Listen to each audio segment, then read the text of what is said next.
For your first mission in trustworthiness, it's important to understand that for other people to trust you, it's important that you be able to trust yourself, okay?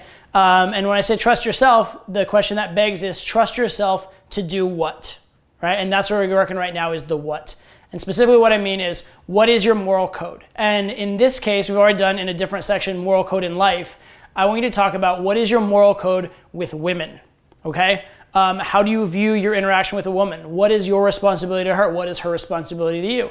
What are the sort of like personal boundaries that it's not acceptable for her ever to cross? What are the personal boundaries for her it's not acceptable for you to cross? What is your role? What type of relationship do you want? Do you want it open? Do you want it closed? Do you want it like monogamous? Do you want to like have a family, right? What is your view of what you're aspiring to, and what is right and what is wrong in respect to you and a woman? It can even go as far as how much time do you spend with her? How much time do you owe her? How much time does she owe you? How often, like, should you be having sex in order to maintain the relationship, or is that even a factor, right? Think about all these different things when you have a very clear idea of what it is you expect from the girl and what it is she can expect from you. When you meet a girl, you're not gonna like list this out as a resume, be like, this is the job assignment that I'm presenting to you. It's not like that. But the fact of the matter is, if you've never thought about this, you're gonna be wishy-washy and unclear, and it's gonna be a lot harder to end up in the type of relationship that you want. Also, when you seem to waffle, when you say one thing and then you say another thing, it actually makes it hard for the girl to trust you, because it seems like you don't trust yourself, or you don't even know what you yourself are saying, okay? So when you have your moral code ironed out and you can trust yourself in your moral code, it's gonna make you much more trustworthy to someone else. It's also gonna help you massively with getting the relationship that you want. Second mission in trustworthiness, again, is about being able to trust yourself, but this is about sort of integrity. Integrity towards doing the right thing rather than the easy thing. So what I want you to do very simply is this. I want you to, you're gonna do this twice. Okay, first one is you're gonna make a promise to yourself that's fulfillable within that day, and then you're gonna keep it, okay? And then second, you're gonna make a promise to yourself that's fulfillable within a week. It can be either something that's a little harder to do or something that requires daily effort over a period of time, and you're gonna keep that as well. So what you're doing is you're developing your personal integrity, okay? Make a promise to yourself, small promise, 1 day promise, and keep it. Make a promise to yourself, week-long promise, and keep it.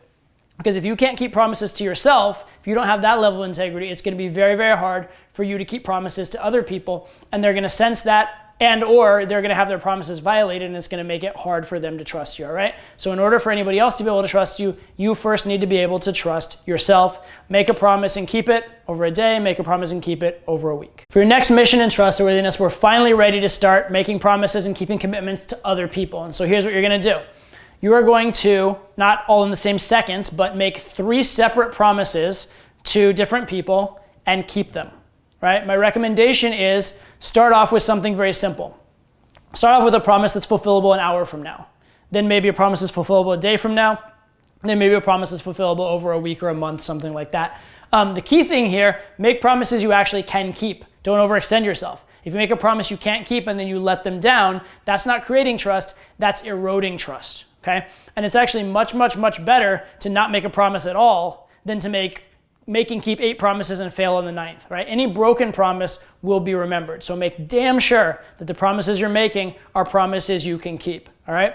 But trustworthiness and someone's perception of you is going to be based on the fact that you have kept promises to them, you've kept your word to them. So you need to go out there and do occasionally give people a promise. And then when you do, your word is your bond, you need to keep it, all right? So the mission again, you're gonna to 3 separate people, make 3 separate promises, and you're going to keep each of them. Now, my recommendation is start with one that's a very short-term promise, maybe move to a longer-term promise and then a longer-term promise, or if you like an easy promise, a medium difficult promise, and a hard promise, let yourself work up to it. But the key thing here, whatever promises you make, be absolutely certain you're gonna keep them. Don't make promises and let them down.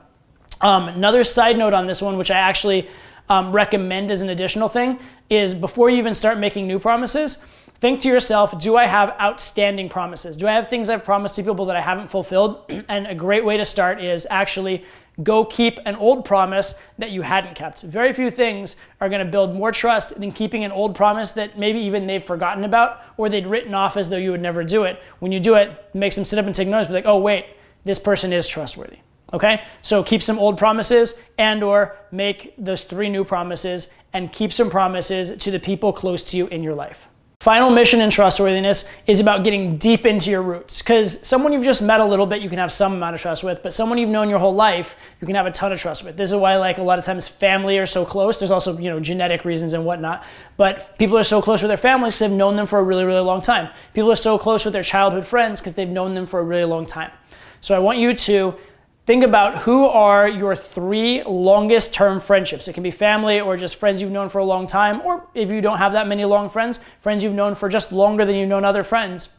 And I want you to dedicate a day and spend it reconnecting or connecting better with those people. Now, if those people are far away, that can mean, getting on the phone and calling all 3 of them. Maybe that's a good way to do it, or Skyping or whatever, connecting with those people the best you can.